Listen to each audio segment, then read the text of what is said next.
Numéro 174, cet immense bonheur.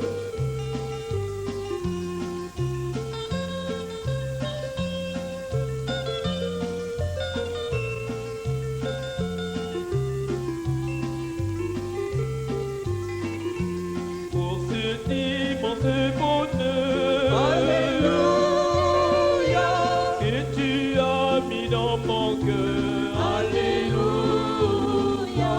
Je veux te chanter, Seigneur. Alléluia, Oui, Jésus est mon sauveur. Alléluia,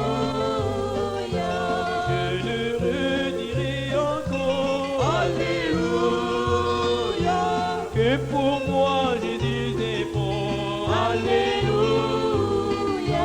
Voilà pourquoi je l'adore. Alléluia, Lui seul est tout mon trésor. Alléluia, Que chaque jour, à chaque heure, Alléluia, en moi tu es ta demeure. Alléluia, Que ma vie soit une fleur. Alléluia, Un parfum pour toi, Seigneur. Alléluia,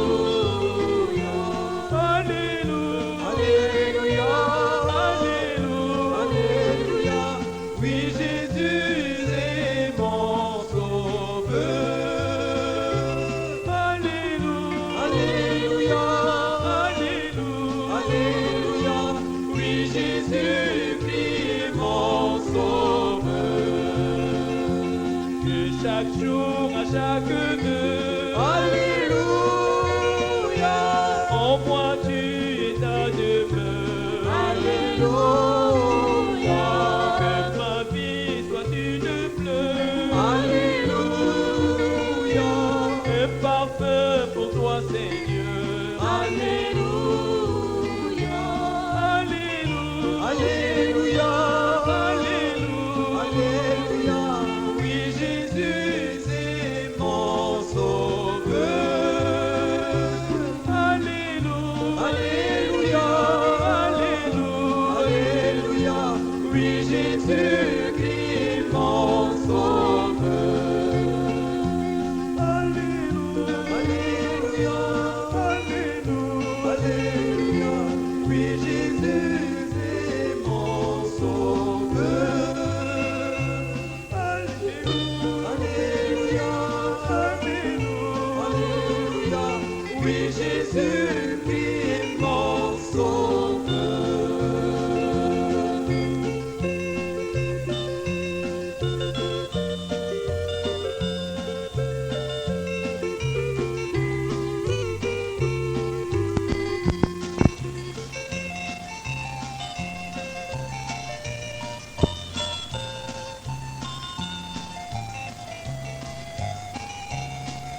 accomplissaient. J'ai fait exactement comme eux ils faisaient, comme la Bible dit, et j'ai obtenu les mêmes résultats.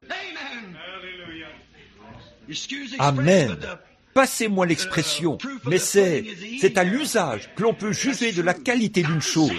C'est vrai. J'ai obtenu les mêmes résultats que... Oui. Donc, on ne saurait accorder sa confiance à quelque chose qui a 900 différentes manières d'aller par ici et par là. Puis j'ai vu dans la Bible que Jésus lui-même a dit, si quelqu'un retranche un mot ou change un mot de ce livre, quiconque y ajoutera quoi que ce soit ou en retranchera quoi que ce soit, à celui-là sera retranché sa part du livre de vie, ce qui montre que son nom était bel et bien inscrit là, mais il sera retranché. Oh, nous devons revenir à cette parole. Les cieux et la terre passeront, mais ma parole ne faillira jamais. Oui, monsieur, que toute parole d'homme soit reconnue pour mensonge, que la mienne soit reconnue pour vérité, a dit Jésus. Tenons-nous-en à la parole. Oui, oh là là, oui. Josaphat savait que Dieu garde un vrai et authentique prophète, celui qui s'en tient à sa parole et ne fait pas de compromis là-dessus. Non, monsieur, il s'en est tenu strictement à cela. 400 prophètes s'opposaient à lui, leur prophétie aussi, mais la sienne, c'était la parole de Dieu, avec les mêmes signes et tout. Et je dis qu'aujourd'hui, ce qu'il nous faut aujourd'hui, c'est qu'il se lève parmi nous un homme, un prophète, qui s'en tiendra à la parole de Dieu, peu importe ce que n'importe qui d'autre peut dire, ou ce que la dénomination peut dire. Michée n'avait reçu aucune collaboration. Moïse n'avait reçu aucune collaboration. Noé n'avait reçu aucune collaboration. Aucun d'eux n'avait jamais reçu de collaboration.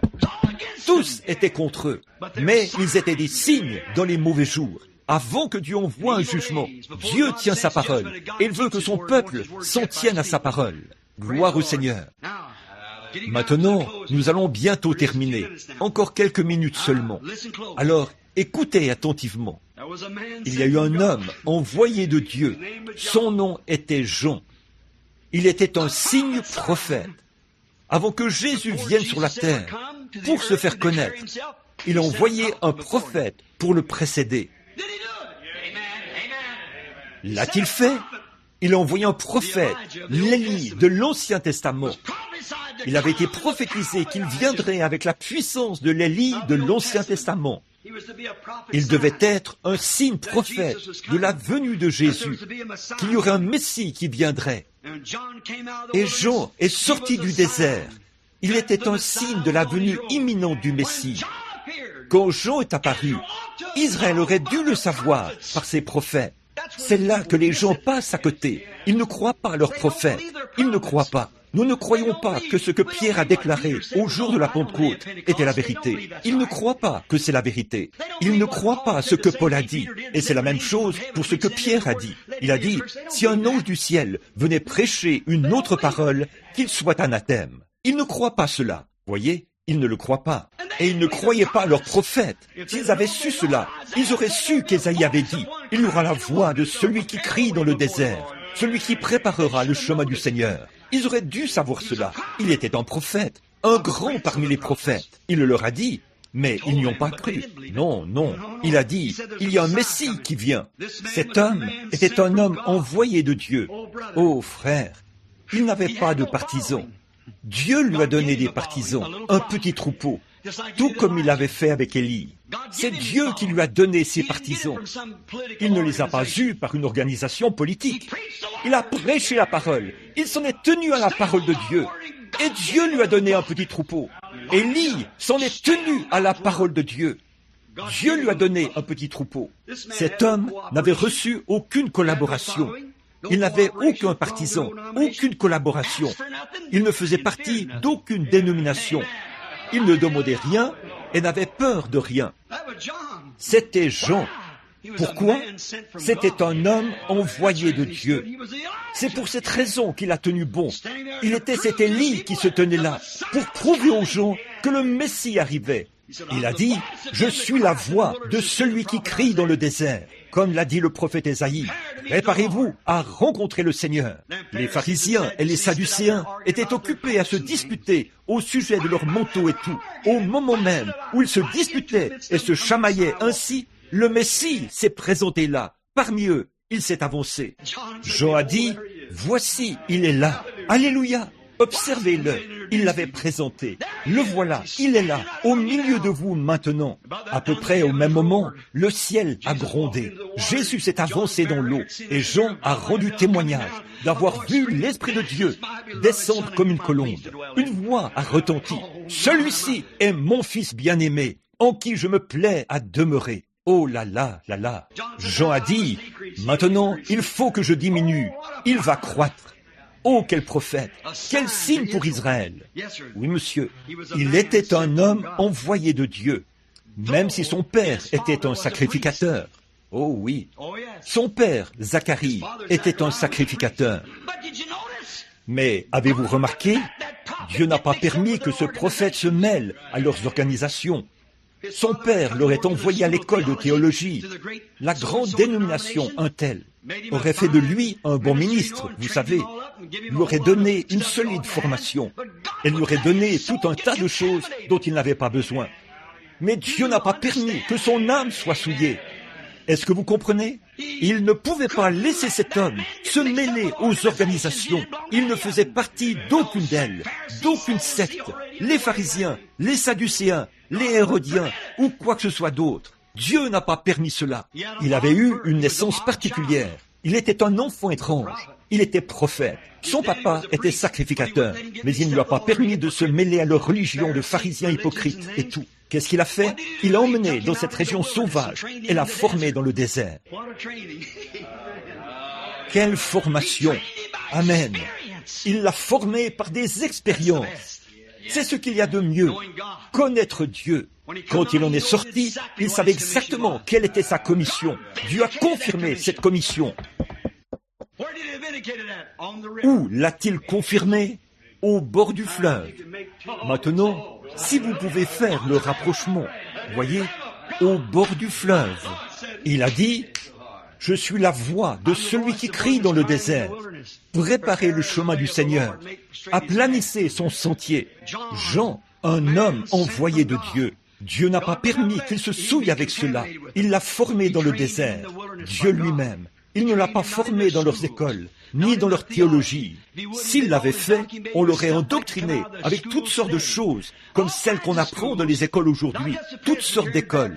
Pas seulement les écoles presbytériennes, baptistes et méthodistes, mais aussi les écoles pentecôtistes. Elles sont toutes aussi mauvaises. Toutes ces écoles de théologie, il faut qu'ils sortent de là. Oh! Sa venue, l'Esprit l'avait annoncé par Ésaïe. Sa venue, la venue de Jean, avait été prédite dans l'Écriture. Il est dit dans Ésaïe 43, « J'enverrai mon messager, il préparera le chemin devant moi. » Non, c'était dans Malachie 3. Il est dit, Malachie 3 dit qu'il enverrait son messager devant lui. Le prophète, le dernier prophète, a parlé de lui. Les derniers passages parlent de lui. Souvenez-vous, le dernier livre de l'Ancien Testament a déclaré qu'Élie se présenterait aux enfants d'Israël avant la venue du Messie. Êtes-vous prêts? Le dernier livre de la Bible, l'Apocalypse, nous montre qu'au dernier jour, il fera son retour. Dans l'Église des nations, un signe. Oh, combien il manque de le reconnaître. Il a été prophétisé qu'il reviendrait juste avant la seconde venue du Seigneur. Dans Malachie chapitre 4 et aussi dans Apocalypse chapitre 3, il nous est dit que dans les derniers jours, il sera là. C'est celui-là même qui se tiendra dans la brèche pour le peuple, avec le petit troupeau que Dieu lui donnera.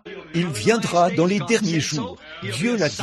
Il sera un signe pour ces gens des nations qu'il n'y a plus de temps. Et souvenez-vous, quand il entre en scène, le temps est proche. Prions que Dieu l'envoie. Le temps est proche.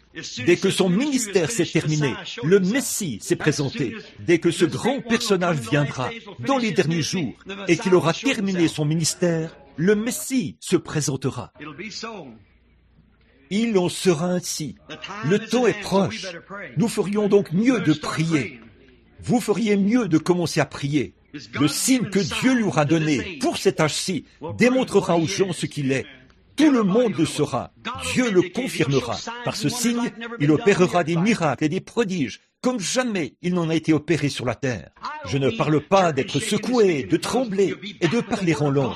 Il sera fondé sur la parole de Dieu, comme l'était cet homme. Pourquoi? Dans Malachie 4 et Apocalypse 3, il avait été prophétisé qu'il viendrait.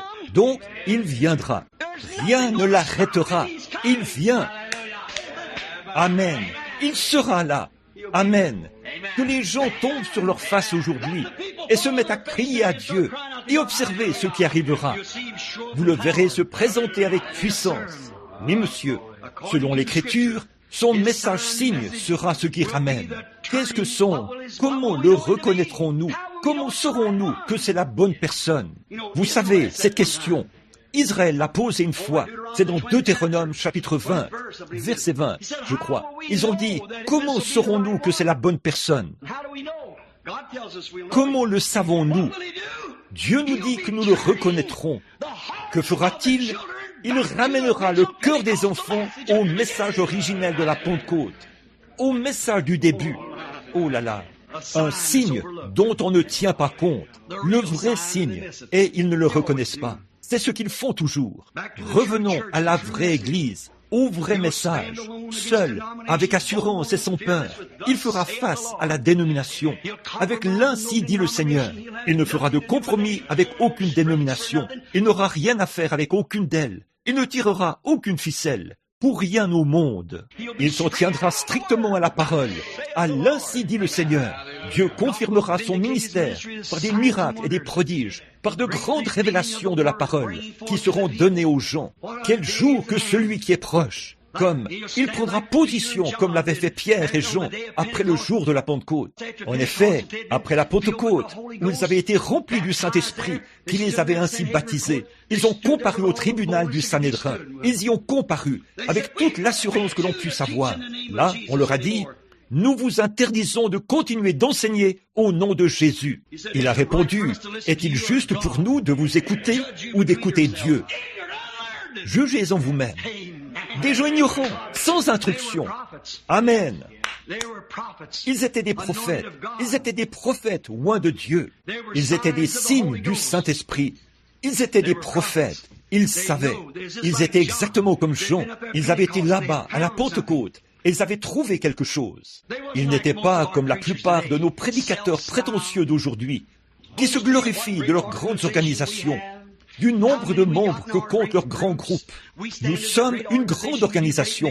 Nous faisons de grandes œuvres missionnaires. Oh, miséricorde. Oh, nous avons de plus grandes foules que tous les autres. Qu'est-ce que c'est? C'est une influence politique. Je veux que vous écoutiez attentivement pendant les 2 ou 3 prochaines minutes. Une influence politique. J'ai dit quelque chose il y a quelques instants. Sûrement que vous savez de quoi je parle. Un signe qui a été prophétisé. J'ai laissé ça de côté. Je l'ai remis entre vos mains. Voyez?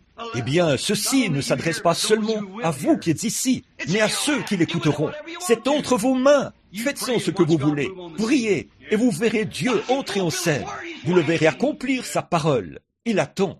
Entre-temps, il y a des bombes atomiques et les gens ont peur. Au Pentagone, ils ne savent pas quoi faire. Il y a dans les cieux des signes mystérieux, des soucoupes volantes et tout ce que Dieu a prédit. Il est temps que cet Élie, il est quelque part, qu'il entre en scène, que les gens, que ce petit troupeau, ce petit reste que Dieu lui donnera, que ce petit reste se mette à invoquer Dieu. Et vous verrez ce qui arrivera. Il y aura une confrontation nationale. Il y aura une puissance qu'ils n'ont jamais vue auparavant. Le problème, c'est que cette fois-ci, il sera trop tard pour eux. Les portes seront fermées. Alors souvenez-vous, nous sommes au temps de la fin. Priez! Regardez ce que nous appelons le ministère aujourd'hui. Qu'est-ce que nous avons? Maintenant, pour terminer, je tiens à dire ceci.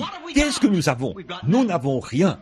Certains de nos plus grands conducteurs, nos plus grands évangélistes, l'un de nos grands évangélistes a dit, si au bout d'une année, je trouve 10% de mes convertis qui continuent de tenir bon, j'en serai très reconnaissant. Alors que Finney, qui n'est pas d'une époque si lointaine, on avait 97%. Paul, on avait une centaine et plus, des centaines. Des centaines et des centaines. Quelqu'un recevait le salut, et frère, il était si rempli qu'il allait en parler à quelqu'un d'autre. À son tour, il en parlait à quelqu'un d'autre. Et celui-ci en parlait à quelqu'un d'autre. Ils sont devenus des millions. Pourquoi? Ils avaient quelque chose. Ils étaient fondés sur la parole. Aujourd'hui, tout ce que nous faisons, c'est de penser aux grandes foules. Qu'est-ce que c'est? C'est une organisation politique. Si nous venons, si un grand évangéliste vient dans la ville, qu'est-ce qui arrive en premier? Un groupe d'hommes. Que ce soit les méthodistes, les baptistes, les presbytériens et tous les autres. Ils font une petite liste qui dit « Il ne leur est permis que de prêcher ceci, il ne peut pas prêcher cela, et il ne peut pas prêcher ceci, mais il peut prêcher cela. » Vous vous retrouvez avec quoi? Et elles s'avancent là, les femmes. Je parle des pentecôtistes. Les femmes entrent là, s'avancent à l'autel et implorent sans cesse. J'ai toujours été contre l'appel à l'autel. Autant le dire, je ne crois pas en cela. Ça ne se trouve nulle part dans la Bible. Comment un homme peut-il venir à moins que Dieu ne l'ait appelé? Vous ne pourriez pas l'en empêcher. Vous n'avez pas besoin d'appeler qui que ce soit. C'est Dieu qui appelle. L'appel à l'autel, c'est une idée méthodiste. C'est vrai, lors des appels à l'autel, on les interpelle comme ceci. Jean, tu sais, ta mère est morte il y a longtemps. Oui frère. Ça, ce n'est pas une conversion. Tenez, il y a quelques soirs, à Louisville, on a eu l'exposition de la dépouille d'une femme qui avait été amenée dans un cercueil que l'on a installé sur une estrade dans le bâtiment militaire. Des centaines de personnes, a-t-on dit, ont couru à l'autel. L'évangile ne consiste pas à faire peur. Il ne consiste pas à toucher une corde sensible. Il s'agit de se convertir par conviction. Observez ces séries de réunions, ces grands évangélistes, et même dans mon humble petit ministère. Je ne m'en exclus pas. Parfois, j'ai un peu honte. Quand je tiens des réunions, c'est vrai, que faisons-nous? Nous sommes là à faire des appels à l'autel, à essayer de les convaincre. Des petites filles s'avancent là, tout en marchant du chewing-gum. Elles disent, tu vois, j'y vais. Ah oui, des femmes s'avancent là, les cheveux coupés et le visage fardé. Des pentecôtistes, elles entrent, puis sortent et disent qu'elles ont parlé en langue. Mais elles ne laissent jamais leurs cheveux pousser. Elles continuent de faire les mêmes choses qu'avant. Vous me dites que ça, c'est une conversion? Ça, c'est se moquer de Dieu. La Bible dit, c'est un péché et une honte pour elle de se couper les cheveux. Comment une femme aux cheveux coupés peut-elle condamner une femme qui a le visage fardé? Les gens feraient aussi bien d'entendre ça. L'heure vient où la cognée est mise à la racine de l'arbre, et tout arbre qui ne produit pas de bons fruits sera coupé. Quel est le problème? C'est que c'est faux, puisque nos soi-disant prédicateurs modernes, qui affectionnent les foules nombreuses et qui sont prétentieux, les organisations ne connaissent pas plus Dieu qu'un Hottentot ne connaît une nuit égyptienne à ce sujet. Ils vont là. Qu'en serait-il si les gens de la Pentecôte étaient allés là-haut et avaient dit, bon, Jésus nous a ordonné de monter ici et d'y rester jusqu'à ce que nous recevions la puissance d'en haut. Eh bien, frère, ça fait déjà 9 jours que nous sommes ici. Acceptons cela par la foi. Nous avons maintenant le Saint-Esprit. Sortons, puisque nous sommes déjà venus ici. Nous avons fait ce que Jésus nous a dit de faire. Il n'y aurait jamais eu d'expérience. Laissez-moi vous dire quelque chose. Je sais que c'est enregistré, mais il faut qu'on le dise de toute façon. Écoutez, je vais vous dire quelque chose. C'est honteux. Les gens essayent de... Je n'ai jamais cru que la preuve qu'on a le Saint-Esprit, c'est d'être secoué. Je n'ai jamais cru que la preuve qu'on a le Saint-Esprit, c'est le fait qu'on parle en langue, ou qu'on pleure, ou qu'on pousse des cris. Ça, ce sont des sensations émotionnelles. Je crois que le Saint-Esprit peut faire cela, mais avoir le Saint-Esprit, c'est la divinité qui fait sa demeure en vous. Je crois qu'un grand nombre de ceux qui prétendent avoir le Saint-Esprit ne savent absolument rien à son sujet. Il s'agit de rencontrer Dieu. Comment, au jour de la Pentecôte, ils ont dit, eh bien, c'est comme les baptistes aujourd'hui, les presbytériens et les méthodistes. Quand je leur demande, croyez-vous que vous avez le... Oh oui, nous l'acceptons par la foi. Par la foi? Rien. Ce n'est pas cela. C'est une sensation. Vous aimez voir le coucher du soleil. Vous restez là à regarder le soleil se coucher. Vous pleurez et les larmes coulent. Ça, ce n'est pas Dieu. C'est une émotion déclenchée par quelque chose qui est en vous. Vous entendez parler de quelqu'un qui est malade ou de quelqu'un qui se meurt. Vous poussez des cris et vous pleurez. Ça, ce n'est pas Dieu. Ça, c'est une émotion humaine. Comment Dieu! J'ai vu des gens, à un match de baseball, être si contents qu'ils avaient des lèvres balbutiantes et tout. Ne me dites pas cela. Ce qu'il nous faut, c'est un réveil, le salut. Et les pentecôtistes arrivent là, emballent les gens, et ils leur disent, quand vous parlez en langue, vous avez le Saint-Esprit. Et par la suite, certains de ces gens mènent toutes sortes de vies. Écoutez, frères, au jour de la Pentecôte, il n'en était pas ainsi. Ils ne s'appuyaient ni sur les langues, ni sur quoi que ce soit d'autre, alors qu'ils étaient là, dans le même lieu, d'un même accord. Dieu est littéralement descendu au milieu d'eux. Ils ont vu, suspendus au-dessus de chacun d'eux, des lampes de feu, à peu près comme ça, là, au-dessus de leur tête. Dieu était là. Ce n'était pas « acceptez-le par la foi » ou par une quelconque émotion. Ils avaient été remplis du Saint-Esprit, puis ils sont sortis et se sont mis à parler en langue. Mais avant toute chose, ils avaient rencontré Dieu. Voilà tout le problème aujourd'hui. Les gens s'emballent, sont excités, ont des émotions. Et ça, ce n'est pas le Saint-Esprit. Avoir le Saint-Esprit, c'est la divinité qui fait sa demeure en vous. Alors, vos paroles sont ses paroles. Je vous le dis, ce qu'il nous faut aujourd'hui, c'est un appel. Les gens entrent, les femmes entrent ainsi, parlent en langue et ressortent. Et vous allez dans les lieux où se trouvent leurs églises. J'aurais aimé que Billy soit assis ici. J'ai reçu l'autre jour une lettre qui provenait de quelque part au sud, dans laquelle une femme disait « Je suis membre d'une grande, c'est la plus grande organisation pentecôtiste.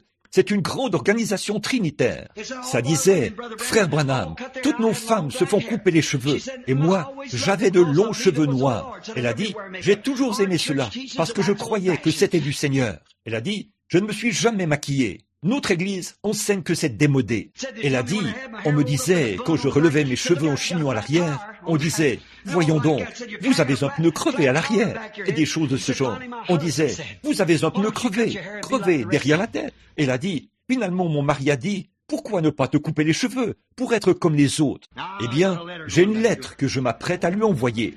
Elle a dit, est-ce vrai? J'ai écouté une de vos bandes où vous disiez que le baptême chrétien, c'est au nom de Jésus-Christ. Eh bien, vous savez quelle réponse elle va recevoir, n'est-ce pas? Elle a dit, dites-le moi, frère Branham, j'ai faim, je veux savoir ce que j'ai fait.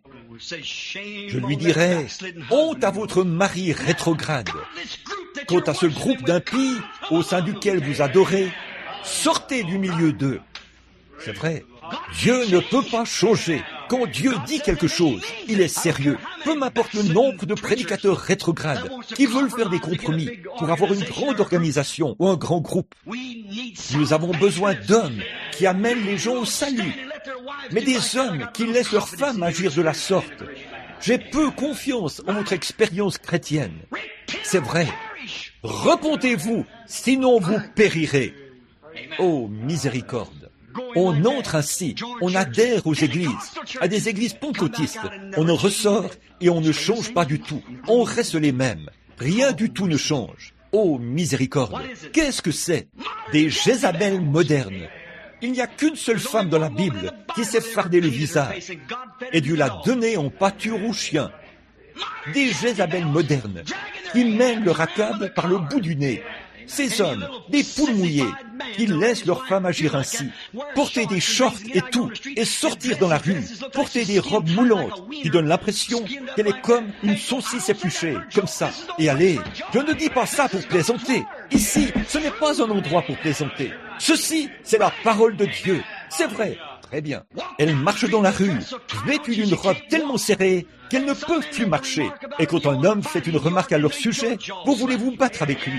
Ce qu'il vous faut, c'est une bonne paire de gifles, c'est vrai, pour l'avoir laissé agir ainsi.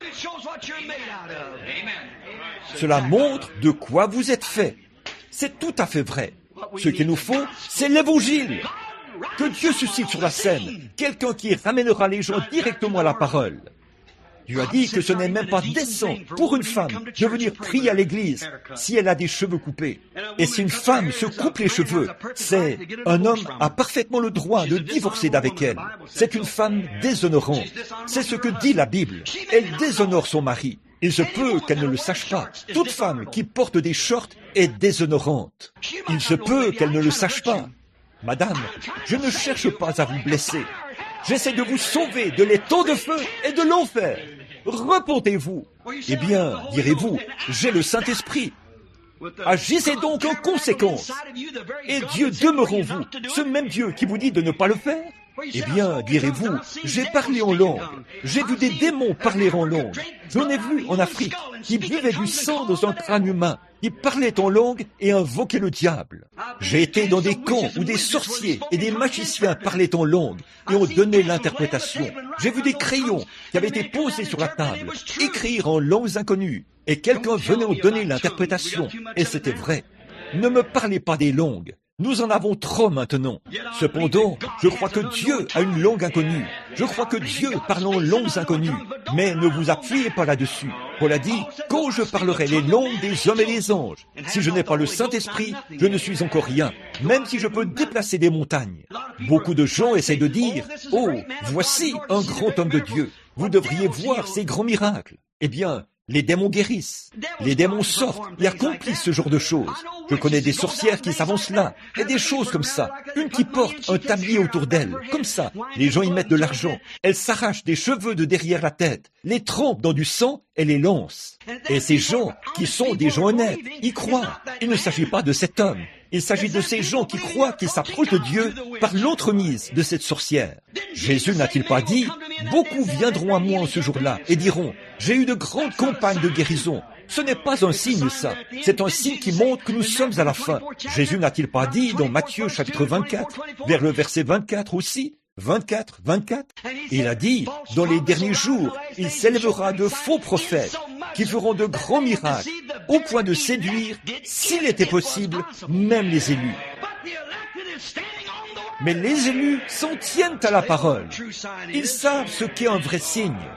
Comment un homme qui fait ces choses et qui nie la foi de Dieu peut-il dire qu'il est un prophète du Seigneur? Comment donc cet homme peut-il l'être? Il se peut qu'il soit un prophète, comme ceux qui étaient là-bas du temps d'Akab et de Josaphat, quand Michée s'est levé. Mais il y en avait un là-bas qui s'en tenait à la parole. Élie, la parole du Seigneur avait été écrite.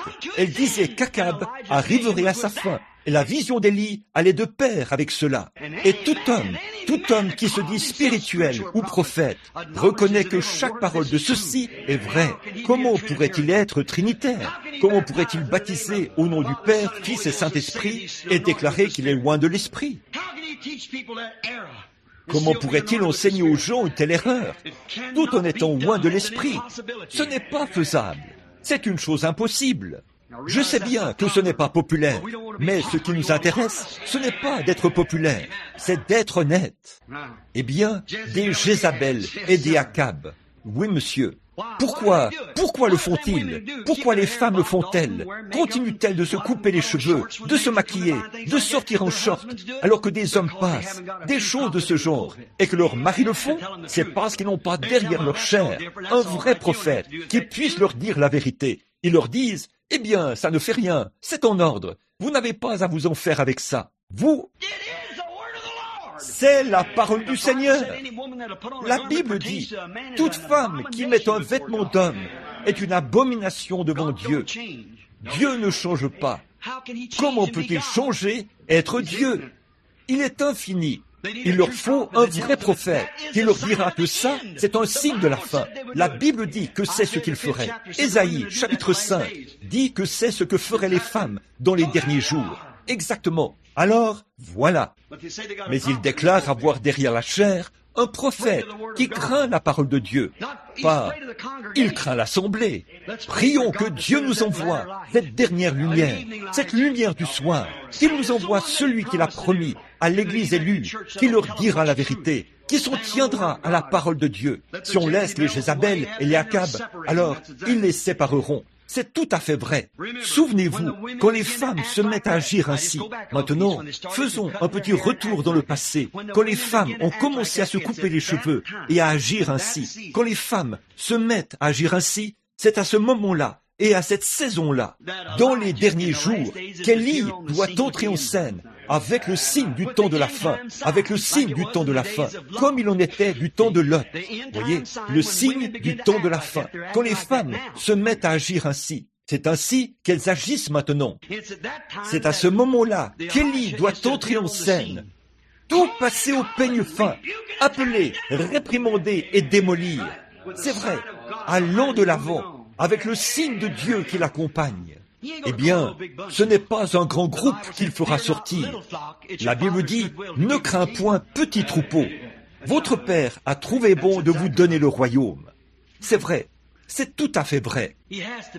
Il faut qu'il soit rejeté de tous, sauf du petit troupeau, car il est comme Élie avec ses 700 et Jean avec son petit troupeau.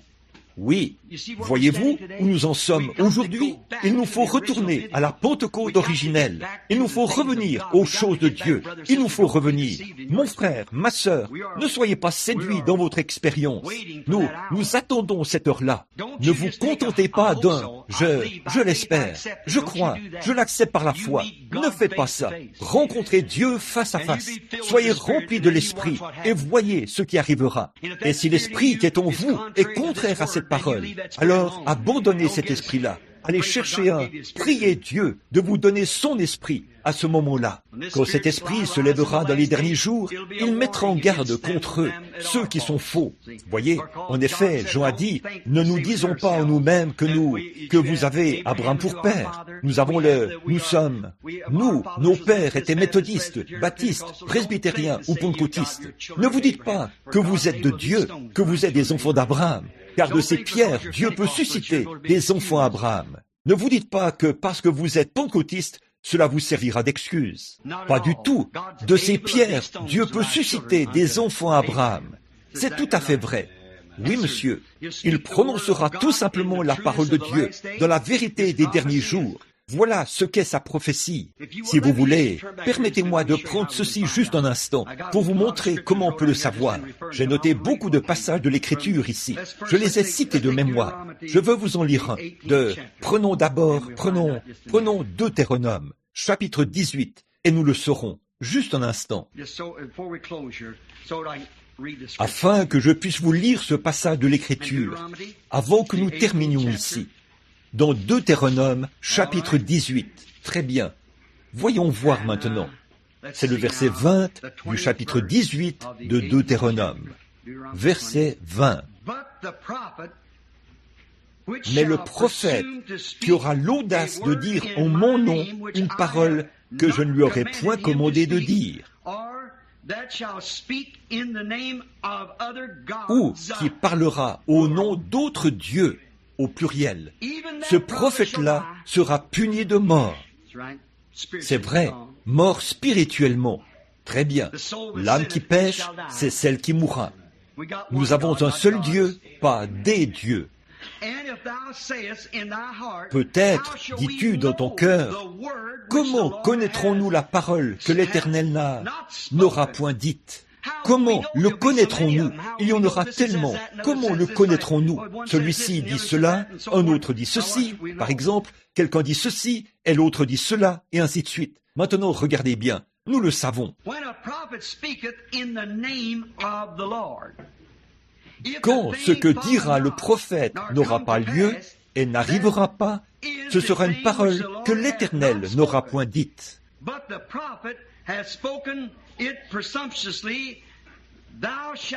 C'est par audace que le prophète l'aura dite. N'ayez pas peur de lui. Si ce n'est pas Dieu qui a parlé, alors n'ayez pas peur de cela. Tout va bien. Allez de l'avant et n'y prêtez aucune attention. Voyez? Maintenant, voyez ce que nous entendons aujourd'hui. Le credo des apôtres, le credo des méthodistes, le credo des baptistes, le credo des pentecôtistes, le credo. Qu'est-ce qu'un credo? D'où tirez-vous cela? Je mets quiconque au défi de me montrer le credo des apôtres dans la Bible. Je crois, ça n'existe pas. Si jamais il y a eu un credo qui était cher aux apôtres, c'est celui-ci. Repentez-vous et que chacun de vous soit baptisé au nom de Jésus-Christ pour le pardon de vos péchés et vous recevrez le don du Saint-Esprit. Car la promesse est pour vous. Ne voyez-vous pas où nous en sommes, mes amis? Nous sommes dans un état terrible. Qu'est-ce que c'est? Un vrai signe qu'on néglige. Bon, vous êtes pour la plupart d'entre vous des hommes et des femmes, et vous êtes des enfants de Dieu. Ne négligez pas cela. Souvenez-vous que ces choses sont censées arriver. Elles sont censées se produire en ce jour-ci, en cette heure où nous vivons maintenant. C'est maintenant l'heure. Juste avant la venue du Messie, on est censé avoir une annonce de la part de Dieu. Permettez-moi de vous le lire. Retournons dans Malachie, C'est à la fin de l'Ancien Testament. Écoutez ce qu'il dit ici dans Malachie. Alors nous, écoutez ceci un instant. Maintenant, si vous remarquez, dans Malachie 3, on voit que Jésus avait annoncé la venue de Jean. « Voici, j'enverrai mon messager. Il préparera le chemin devant moi. Et soudain, entrera dans son temple le Seigneur que vous cherchez et le messager de l'Alliance que vous désirez. Voici, il vient, dit l'Éternel des armées. » Là, c'était Jean qui annonçait la venue de Jésus. Et il est venu au temple, exactement comme il l'avait annoncé. Lui, le messager de l'Alliance, l'ange qui était dans le désert, avec les disciples ou avec Israël. Croyez-vous qu'il était ce messager? Eh bien, il a dit, je viens de Dieu et je m'en vais à Dieu. Eh bien, pourquoi une maladie a-t-elle été donnée à Paul? C'était pour qu'il demeure humble. Après la mort, l'ensevelissement et la résurrection de Jésus, longtemps après cela, Paul l'a rencontré face à face sur le chemin de Damas. Il a dit, je suis venu de Dieu et je suis allé à Dieu. Paul a levé les yeux. Il y avait là une grande lumière, cette même colonne de feu. Savez-vous de quoi je parle? La même colonne de feu. Paul lui a parlé et il a répondu à Paul. Les gens ne l'ont pas entendu, ils ne l'ont pas entendu, mais Paul l'a entendu. Il a dit, « Saul, Saul, pourquoi me persécutes-tu » Il a dit, « Qui es-tu, Seigneur » Il a dit, « Je suis Jésus. Maintenant, lève-toi, va dans la rue, appelée la droite. On te dira ce que tu dois faire. J'ai un prophète qui viendra te dire ce qu'il faut faire. » Vois-tu? Et comment Paul y est allé, s'est fait baptiser, a invoqué le Seigneur et a reçu le Saint-Esprit. Et Paul a dit, « Je traîne en moi une infirmité. Il était mis dans ma chair un démon, un messager du diable, pour me souffleter, ce qui signifie coup sur coup. Dès qu'il allait mieux, il en recevait un autre. Il était de nouveau frappé. Il a dit, 3 fois, j'ai consulté le Seigneur pour qu'il ôte cela de moi. Mais le Seigneur a dit, Paul, ma grâce te suffit. Puis, il a ajouté, pour que je ne sois pas enflé d'orgueil, par l'excellence de la révélation. En matière de révélation, il en avait plus que Pierre, Jacques, Jean, ou qui que ce soit d'autre. Il l'avait vu après qu'il était parti depuis peut-être 2 ans ou plus. Il était là, dans une colonne de feu, en train de lui parler. Oh, comme c'est encore plus glorieux aujourd'hui, 2000 ans plus tard, et il est toujours vivant. Amen. Il a dit, cela a été mis en moi pour que je ne sois pas enflé d'orgueil et que je dise, eh bien frère, je suis plus grand que vous tous. Voyez, je l'ai vu après qu'il est ressuscité d'entre les morts et je lui ai parlé. Je suis pour que je ne sois pas enflé d'orgueil. Là, quelque chose a été mis en moi afin que je demeure humble. Oui, c'est lui qui leur a dit de se faire rebaptiser au nom de Jésus. Il a dit, si un ange du ciel. Il a dit, je n'ai pas fréquenté leurs écoles, quel que soit l'endroit où ils étaient. Il a dit, je ne suis pas immédiatement monté à Jérusalem. Je ne l'ai fait que 14 ans plus tard. Il a dit, je suis allé en Égypte, en Asie, là-bas. Et il a consulté le Seigneur. Il est resté là-bas environ 3 ans, a étudié l'Ancien Testament, a vérifié si tout concordait. Quand il est revenu 14 ans plus tard, il a rencontré Pierre et les autres. Il prêchait le même évangile, baptisait de la même manière et faisait la même chose. Amen. Il savait que c'était juste. Oui, monsieur. Écoutez maintenant Malachie, ici, dans Malachie 3. Maintenant, si vous le voulez bien, permettez-moi d'éclaircir ceci pour vous. Je crois, prenons doucement Matthieu chapitre 11, maintenant, et voyons si il se peut que je me trompe. Je pense que je l'ai. Il faudrait peut-être que je regarde premièrement pour voir. Matthieu 11. Voyons un peu. Commençons à...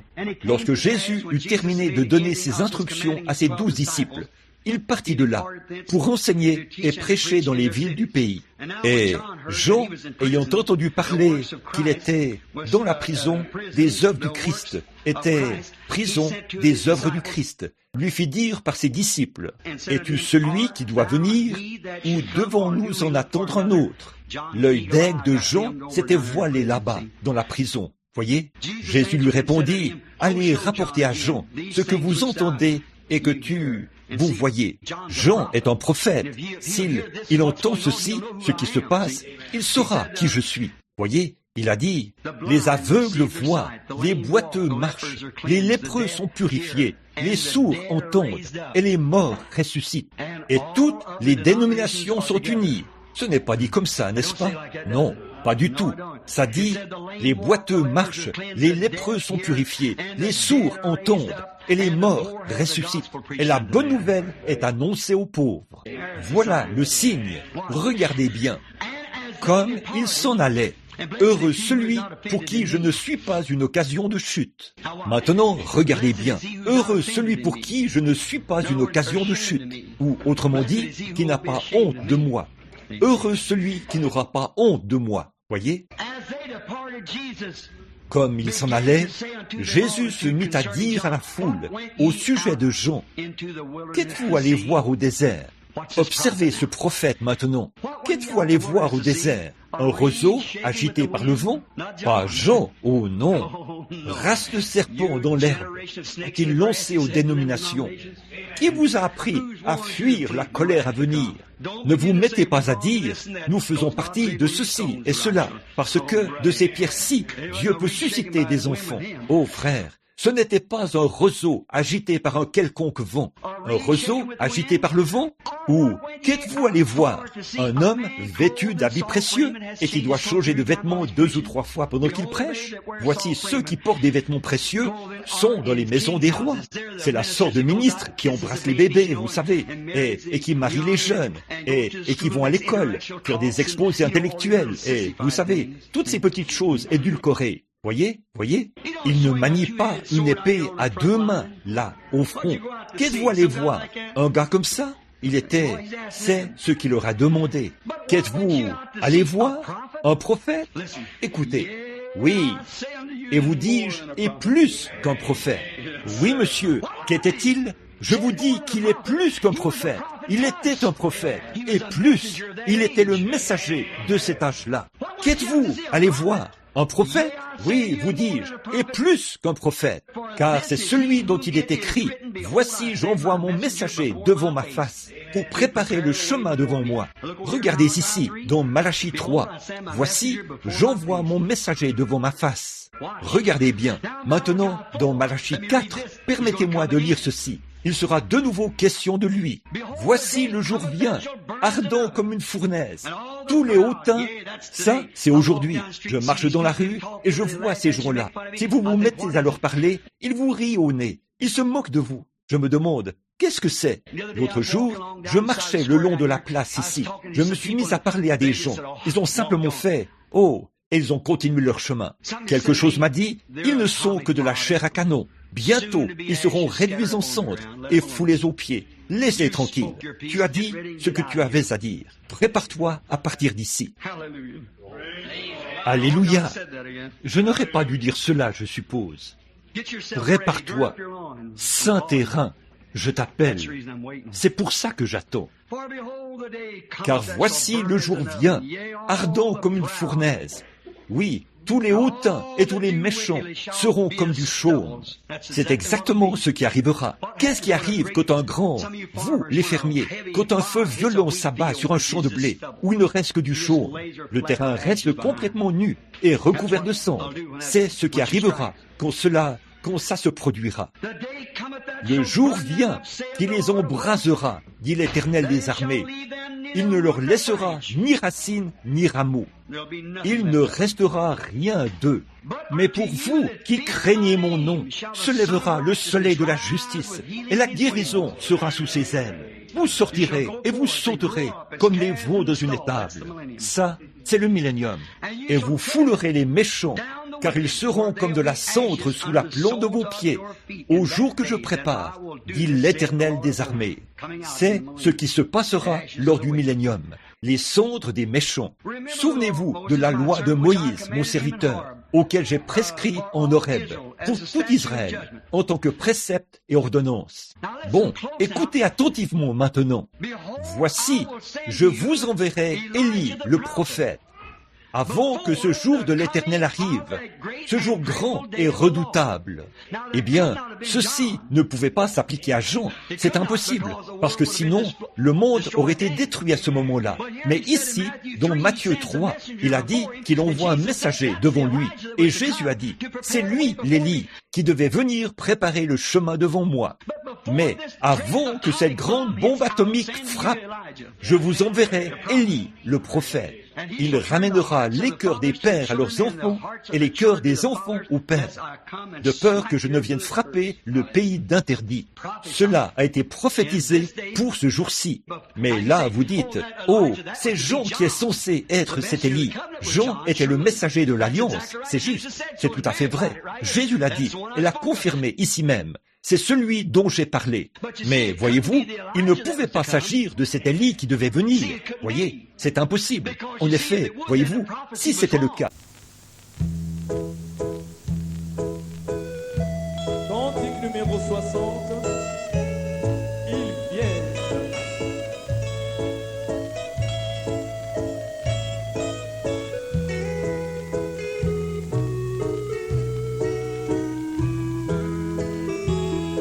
Ils viennent de l'Est et d'Ouest. Ils viennent de lointains pays. À la fête du roi, manger à sa table, auquel pèlerin béni. Contemplant son saint visage, brillant d'éclat divin, participant de sa grâce, comme joyau de sa couronne. Je suis si heureux depuis que Jésus m'a libéré. Il n'y a pas longtemps, j'étais si chargé, son jour est très doux pour moi. Mon âme était plus que lui, mais tout s'est envolé. Maintenant je crie victoire, car Jésus m'a libéré.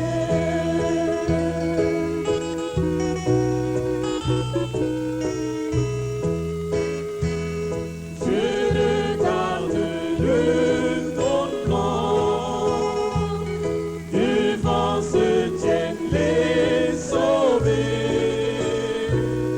Maintenant plus de larmes, ni chagrin connu, ni mort dans ce bon pays.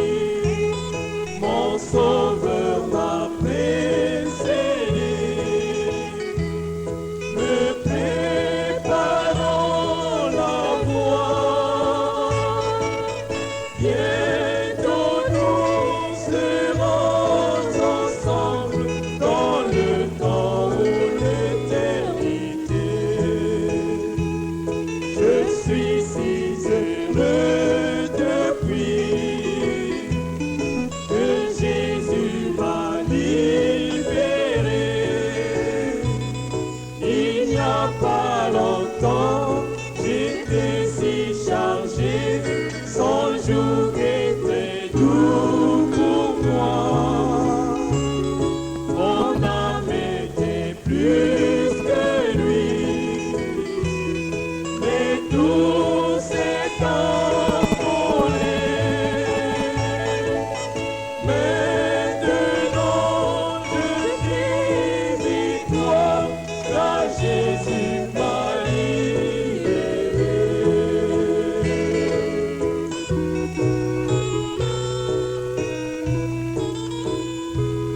Les portails de ce lieu saint restent ouverts nuit et jour. Regarde au Seigneur, il donne plus de grâce, dont l'amour a préparé une place dans ses belles demeures. Il réserva pour tout, pour te préparer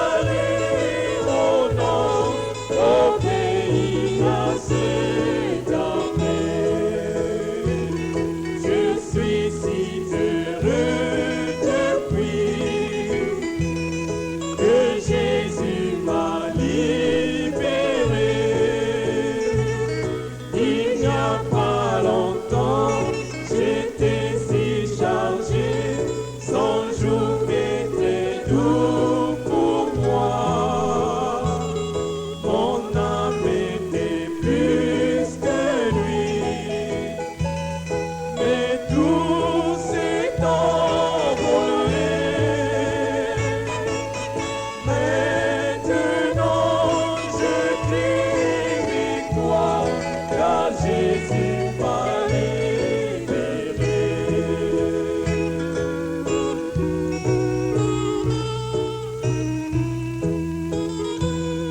Oh Jésus, reviens bientôt, alors nos peines sont finies. Si notre Seigneur venait maintenant pour ceux qui sont sans péché, aurez-vous alors la joie ou le chagrin, la paix, quand il viendra dans sa gloire, nous le rencontrerons là-haut. Je suis si heureux depuis que Jésus m'a libéré. Il n'y a pas longtemps, j'étais si chargé, sans jour